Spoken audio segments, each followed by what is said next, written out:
우리 기도하심으로 피우다 시작하겠습니다. 하나님, 오늘도 말씀 앞으로 우리를 부르시고 말씀을 통해서 이 땅 가운데 한 사람의 책임 있는 그리스도인으로서 우리가 어떻게 살아야 하는지 알게 되는 이 아침이 되게 하여 주시옵소서. 세상의 논리와 법칙이 아니라 주의 말씀으로 그것을 우리의 기준으로 삼아 살게 하여 주시옵소서. 감사합니다. 예수님 이름으로 기도드립니다. 아멘. 네, 오늘 저희가 함께 살펴볼 말씀은 출애굽기 21장 28절에서 36절 말씀입니다.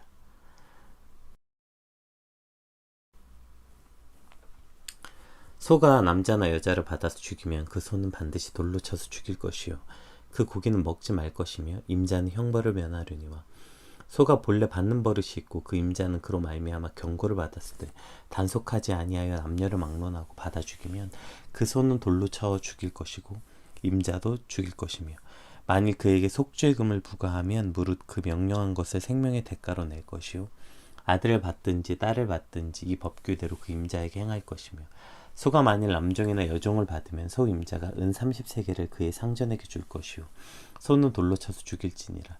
사람이 구덩이를 열어두거나 구덩이를 파고 덮지 아니하므로 소나 나귀가 거기에 빠지면 그 구덩이의 주인이 잘 보상하여 짐승의 임자에게 돈을 줄 것이요 죽은 것은 그가 차지할 것이니라. 이 사람의 소가 저 사람의 소를 받아 죽이면 살아있는 소를 팔아 그 값을 반으로 나누고 또한 죽은 것도 반으로 나누려니와 그 소가 본래 받는 버릇이 있는 줄 알고도 그 임자가 단속하지 아니하였으면 그는 서로 소를 갚을 것이요 죽은 것은 그가 차지할지니라. 아멘.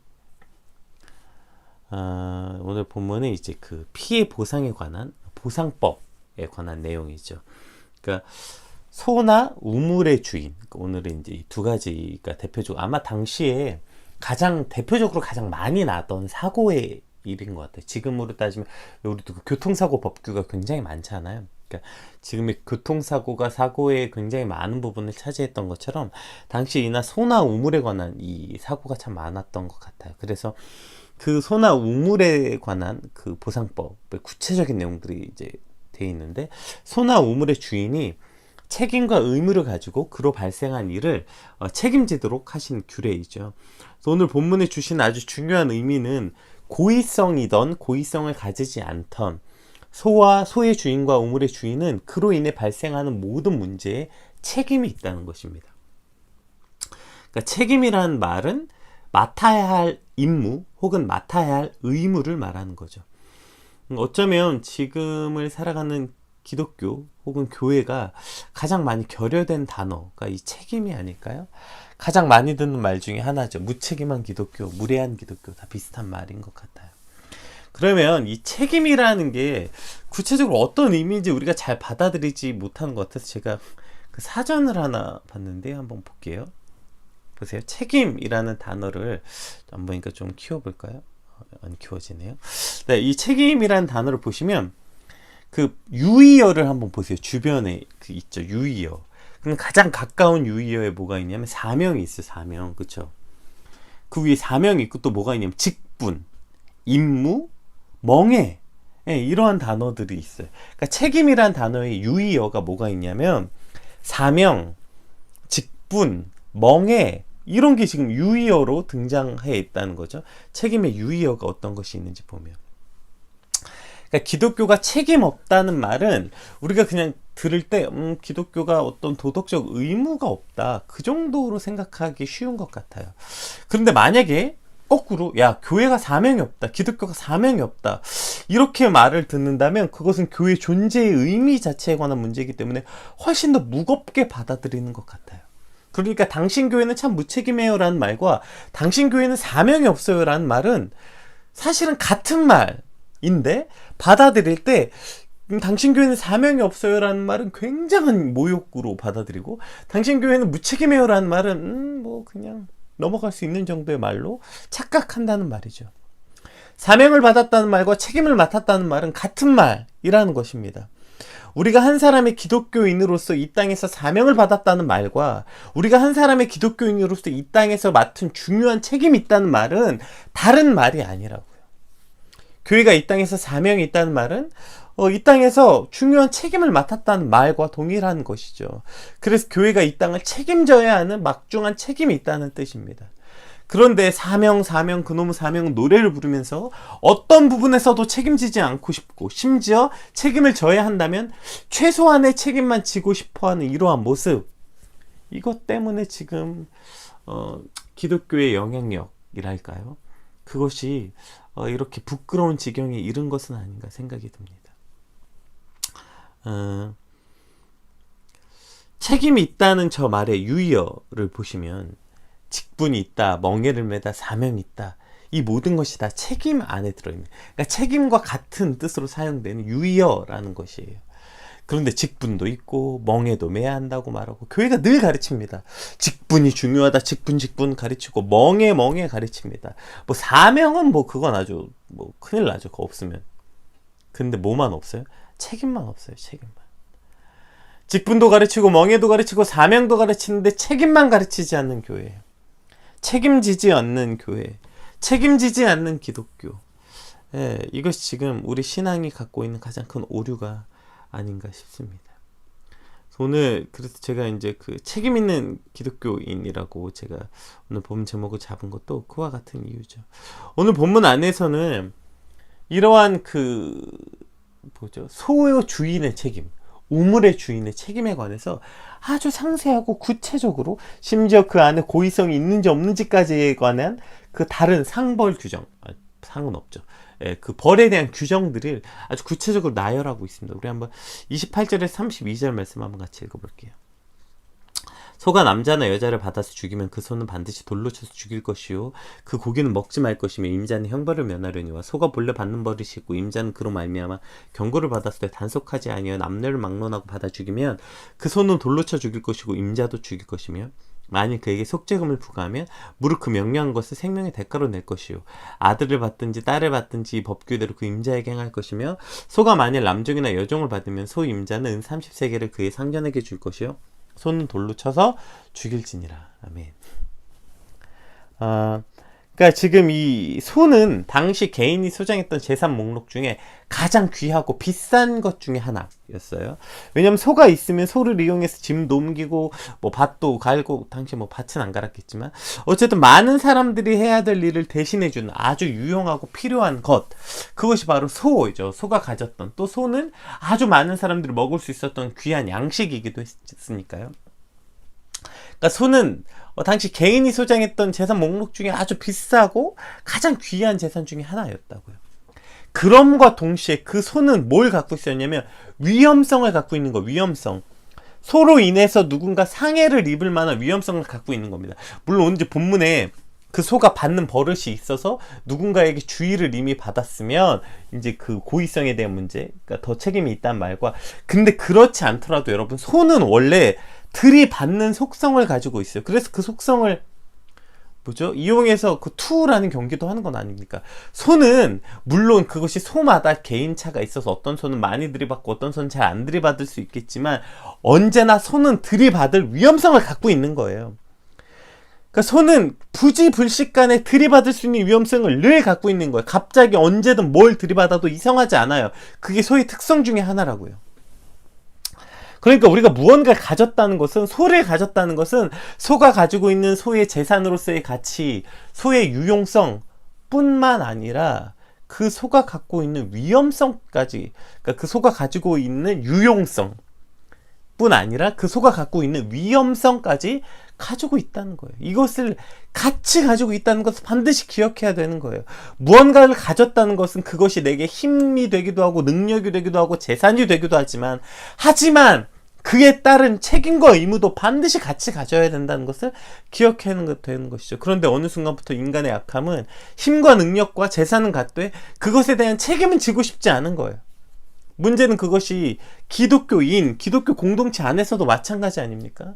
우리가 높은 자리에 올라가고 사람들로부터 존중과 존경을 받고 싶으면서 정작 공동체에 일어난 어떤 문제에 대해서는 외면하고, 분명히 그것을 책임져야 되는 위치에 있음에도 불구하고 사람들에게 박수받고 칭찬받고 높은 자리에 있고 직분도 받고, 아까 다 배웠잖아요.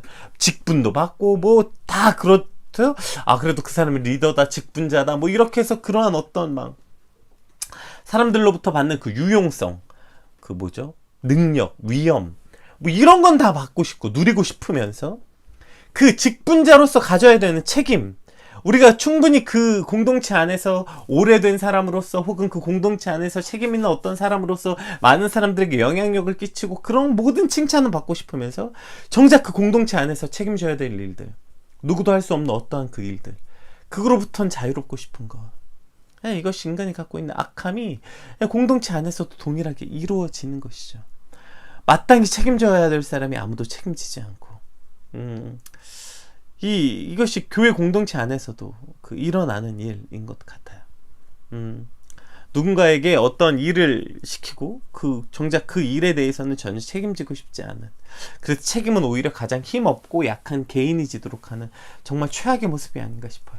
자기가 위엄과 존경은 받고 뭐 책임은 다 가장 약하고 어리고 힘없는 사람들이 져야 하는 이런 어리석은 모습들이 나타나 있죠. 오늘 보세요. 본문에 보면 속죄금에 관한 이야기가 있어요. 근데 거기서 속죄금은 아들을 받든지 딸을 받든지 또 남종을 받든지 여종을 받든지, 당시에 남자와 여자의 구분이 매우 컸고, 심지어 종과 또 어린아이들은 굉장히 그 재산의 목록 중에 하나로 칠 만큼 그 가치를 인정받지 못하는 당시에도 남자와 여자, 남종과 여종의 가치를 동일하게 두었다고요. 그리고 그것이 사람의 생명에 관한 것이면 누구든지 그것에 대한 마땅한 책임을 지도록 했다고. 이것이 오늘 성경이 말하는 법 아닙니까? 그런데 교회 안에서는 작은 자들, 힘없는 자들이, 개인이 오히려 그 책임은 더 져야 하고, 정작 책임을 져야 되는 그 사람들은 책임의 위치에 없는 이 안타까운 상황들이 있지 않습니까? 뭐 예를 들어서 이게 교회 안에서 아주 자주 일어나는 일인 것 같아요. 그래서 뭐 예를 들어서 찬양 인도를 한다 칩시다. 교회 안에서 찬양 인도할 사람이 없으니까 야 네가 해 이래가지고 누굴 세웠어요. 일단 그걸 누가 시켜. 그럼 그거 시킨 사람은 책임 있는 사람 아닙니까? 그게 뭐 교사든 전도사든 뭐 그 교회에 꽤나 뭐 힘 있는 어떠한 영향력 있는 사람이든 누군가에게 야 네가 해 라고 시키는 사람들은 대부분 영향력 있는 사람들이 시켜요. 자, 그렇게 시켰어요. 그러면 그 사람이 한 사람으로 찬양 인도자로 잘 세워지고 갈 수 있도록 가르치고 도와주고 함께하는 책임을 져줘야 되는데 그냥 일단 세워놓고 알아서 하라고 해요. 그러면 사람들에게 욕먹고 저 찬양 인도자는 왜 저러냐, 왜 저렇게 못하냐, 왜 이렇게 떠냐, 뭐 이런 곡을 콘티로냈냐, 이 수많은 공격을, 비난을 받으면 그럼 당연히 책임 있는 자로서 그것을 맡겼으면 책임을 져줘야죠. 사람들로부터 비난으로부터 막아주고 기다려주라고 말해주고 그거 세운 내 책임이라고 말해주고 또 그렇게 그 한 사람이 잘 자라나도록 도와줘야 되는데 그냥 냅두는 거죠. 네가 책임도 혼자 지고 욕도 혼자 먹고 그냥 오롯이 혼자 다 책임져요. 그러니까 그걸 책임을 그 찬양 인도하는 사람은 자기가 그걸 하면서 혼자 상처투성이가 되고, 그러니까 무언가를 시키고 누리는 것엔 익숙하면서 너 그거 네가 해, 저거 네가 해 이렇게 시키고 그로 인해서 누리는 그 편리함은 다 누리면서, 그러나 누구도 책임지고 싶어 하지 않는 이 악함이 우리 안에 있기 때문에 오늘 이와 같은 율법을 주셨다는 걸 기억해야 되는 거예요. 누리는 것, 자랑하는 것, 높은 것에 올라가는 것, 속아주는 편의, 속아주는 능력, 속아주는 자산으로서의 가치, 이것은 막 다 누리고 싶으면서 그 속아 가지고 있는 위험성, 그것에 대해서는 책임을 지고 싶지 않은 그 악함이 있는 거 아닙니까? 그러나 오늘 본문은 반드시 그 위험성에 대한 책임도 져야 된다는 거예요. 심지어 그 소가 이미 여러 번 받아서 그 위험성을 인지하고 있었다면 그것은 그다음부터 소의 책임이 아니라 그 주인의 책임. 물론 소도 죽임을 당해야 되는 책임을 지지만 그러나 죽임도 주인도 소와 똑같이 생명으로서 책임을 져야 된다고 오늘 본문은 말하고 있는 거예요. 그러니까 사실 책임 있는 자로서 처음 누군가를 세우고 그 사람이 그걸 한다고 했을 때 잘 못하고 실수할 수 있을 거란 건 충분히 예상할 수 있는 거 아닙니까? 그럼 사실 대부분 고의성이 인정되는 거 아니에요? 그럼 그 책임은 소만의 책임이 아니라 소와 동일하게, 아니 사실 소보다는 주인의 책임이라는 겁니다. 주인의 책임, 주인이 져야 되는 책임이라는 것이죠. 소를 가졌다는 건 소가 가지고 있는 위험성에 대한 책임도 져야 한다는 뜻입니다. 최대한의 권리, 그러면서 최소한의 책임. 이 말이 얼마나 부끄러운 말인지. 그 말이 내 삶에 적용되고 있다면 내 삶이 얼마나 부끄러운 삶인지, 나이를 먹고 좀 더 높은 위치에 올라가고 더 많은 사람들의 영향력을 끼치는 자리에 올라가게 될수록 최대한의 권리와 이 최소한의 책임이란 말이 얼마나 부끄러운 말인지, 그것을 알게 되는 저와 여러분 되시길 주님의 이름으로 축복합니다. 우리 33절에서 36절 말씀 한번 같이 읽어볼게요. 사람이 구덩이를 열어두거나 구덩이를 파고 덮지 아니함으로 소나 나귀가 거기에 빠지면 그 구덩이의 주인이 잘 보상하여 짐승의 임자에게 돈을 줄 것이요 죽은 자는 그가 차지할 것이니라. 이 사람의 소가 저 사람의 소를 받아 죽이면 살아있는 소를 팔아 그 값을 반으로 나누고 또한 죽은 것도 반으로 나누려니와 그 소가 본래 받는 버릇이 있는 줄 알고도 그 임자가 단속하지 아니하였으면 그 소로 소를 갚을 것이요 죽은 것은 그가 차지할지니라. 자, 이 우물에 관한 얘기가 또 소에 관한 얘기가 또 나오는데, 이제 이 뒤에는 그 고의성이 없는 어떤 문제 보세요. 우물은 당시 이제 물이 굉장히 물을 구하기가 어려웠으니까 이제 파는 거예요, 우물을. 근데 파는 곳마다 물이 나오는 건 아니잖아요. 그러니까 빈 우물도 많았고, 또 그런데 팠는데 물이 나왔다고 해서 물이 계속 나오는 게 아니라 물을 다 써서 물이 마르기도 했어요. 그러면 그 우물에 관해서 똑같죠. 그 만약에 팠는데 물이 나왔어요? 그 우물에 관한 소유권은 그 물을 판 사람에게 인정해 줬어요. 거꾸로 팠는데 물이 안 나왔어. 그럼 그 웅덩이가 있을 거 아니에요, 우물. 그것에 대한 책임도 그걸 판 사람에게 진다고요. 자, 위와 동일한 내용이죠. 우물을 팠어요. 근데 그 안에서 물이 나와도 자기 거고요. 물이 안 나와도 자기 거라고요. 그럼 물이 안 나온 그 빈 구덩이에 만약에 사람이, 나귀나 소가 빠지게 되면 그 책임도 본인이 져야 되는 거. 그러면 우물 판 사람은 어떤 책임이 있냐면 그 우물을 다시 메워야 되는 책임이 있는 거예요. 근데 만약에 그 물을 메우지 않았어요. 그래서 물을 파고 나서 물을 메우지 않거나, 혹은 물이 나왔는데 다 썼어. 다 쓰고 났어도 그 우물을, 빈 우물이 된 그 우물을 막아야 되는 거죠. 파서 덮어야 되는 거예요. 그걸 그냥 열어두면 안 되는 거예요. 그런데 거기에 만약에 소와 나귀가 빠지면 그 구덩이의 주인이 그것을 잘 보상해야 된다. 이것도 책임에 관한 이야기인데요. 근데 여기서 이제 한 가지 더, 33절에 36절에는 좀 다른 얘기가 나옵니다. 위에는 이제 고의성이 이제 인정되어 있기 때문에 그 소를 죽이라고 말해요. 그런데 오늘 본문은 죽은 소를 차지하라고 말해요. 보세요. 34절에도 이제 그 구덩이에 소나 나귀가 빠지면 그 소나 나귀의 값을 보상해주고, 그러나 그 죽은 소는 그 우물, 그러니까 보상해준 사람의 것이 되게 한대요. 그리고 또 만약에 이 소가 저 소를 받아서 죽이면, 그러면 보세요. 그 소가 본래 들이받는 버릇이 있는 소라는 걸 알았어도 임자가 단속하지 않았기 때문에 소로 소를 갚으래요. 그러니까 만약에 이 소가 들이받는 버릇이 있었어요. 위에도 아까 고의성이 어느 정도 인정되는 거죠. 그런데 소를 죽였어. 그러면 그 소는 소로 갚되, 죽은 것은 죽게 한, 보상한 사람의 것으로 차지하게 하라는 거예요. 그러니까 오늘 여기에서는 33절에서 36절은 보상해야 되는 사람의 권리도 있다는 거예요. 예를 들어서 내가 잘못을 했어요. 그 사람에게 변상해주고 보상을 해줘야 돼요. 그렇다 하더라도 보상하는 사람의 권리도 인정해야 된다는. 그래서 죽은 소는 그 사람 거로 해야 되는 거예요. 내가 이미 변상했어요. 그 우물에 빠져서. 그럼 그 죽은 소는 내게 되는 거예요. 자, 내 소가 저 소를 들이받아서 죽였어요. 그러면 내가 소로 갚았어. 그럼 그 죽은 소는 내 차지가 된다는 거예요. 그러니까 최소한 보상에 관해서도 보상하는 사람의 권리도 인정해야 된다는 거예요. 그런데 오히려 어떻게든 내가 뭔가 이거 봐라, 내가 피해를 받았어. 그럼 어떻게든 그냥 더 뜯어내려고, 그 보상당한 사람들에게 어쨌든 더 이게 교통사고가 나면 늘 일어나는 문제죠. 그냥 아주 목소리 큰 사람이 이기잖아요.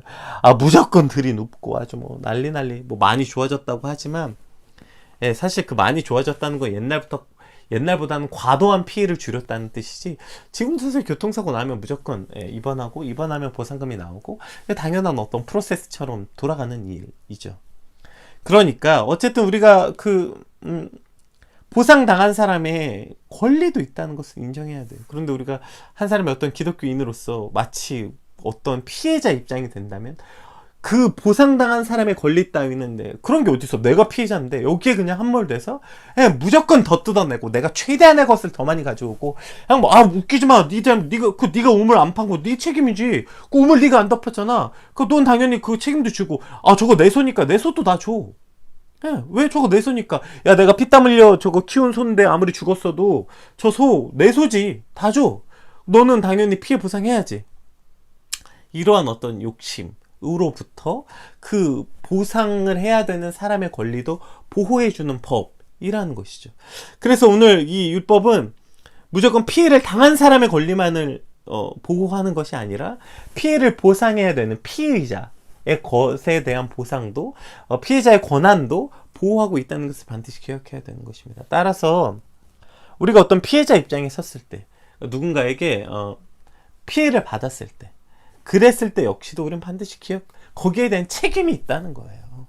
그냥 오케이 내가 피해자니까 내가 약자니까 내가 무조건 보상을 받을 입장이 있으니까 오케이 만사 형통이고 와 땡 잡았다 이런 게 아니라 그것을 보상해야 되는 사람의 입장에서도 그 사람의 입장도 기억해야 되는 책임이 우리에게 있다는 걸 반드시 기억해야 되는 것이죠. 어쩌면 이것이 더욱더 책임 있는 그리스도인의 모습이 아닌가 생각이 됩니다. 마땅히 책임져야 되는 훈훈한 거다 그러면서 굉장히 많이 나오지 않습니까? 막 어떤 굉장히 비싼 외제차 타고 가던 분이 뒤에서 그 파지 줍는 리어카가 이렇게 내려와서 쾅 받았는데 그거 블랙박스 영상 보니까 그런데 그렇게 해서 막 범퍼가 떨어졌는데 근데 그 외제차 주인이 괜찮으시냐고 가시라고 범퍼 그냥 들고 자기 뒷차에 툭 싣고 가는 장면 이런 게 막 훈훈한 영상이나 막 이런 거 엄청 나오지 않습니까? 어쩌면 진짜 책임있는 그리스도인의 모습은 이런 거 아닐까요? 본인이 피해자이면서 본인이 피해를 보상받아 마땅해야 되는 순간에도 보상해야 되는 사람의 권위와 그 사람의 권리를 인정해 주는 것, 어쩌면 이것이 진짜 그리스도인의 모습 중에 하나가 아닌가 싶습니다. 또 오늘 본문에는 어떤 이야기가 나오냐면 35절 말씀에도 또 앞에서 얘기했던 이제 뭔가 좀 예외 규정 같은 것들이 이제 계속 나오는 것 같아요. 보세요. 이 사람이 소가 저 사람의 소를 받아 죽이면 살아있는 소를 받아 팔아 그 값을 반으로 나누고 죽은 자의 것도 반으로 나누래요. 이거 좀 억울한 거 아니에요? 보세요. 내가 내 소를 끌고 가는데 갑자기 어떤 소가 와서 내 소를 받아 죽였어요. 그럼 내 소를 줘야지. 근데 그게 아니라 그 두 소, 그러니까 그럼 죽은 소가 있고 살아있는 소가 있겠죠. 받은 소가 있고, 그러니까 피해자 소가 있고 피의자 소가 있겠죠. 그럼 이 두 소를 다 반으로 팔으래요. 살아있는 소도 팔고 죽은 소도 팔아서 다 반으로 나눠서 똑같이 나눠 가지래요.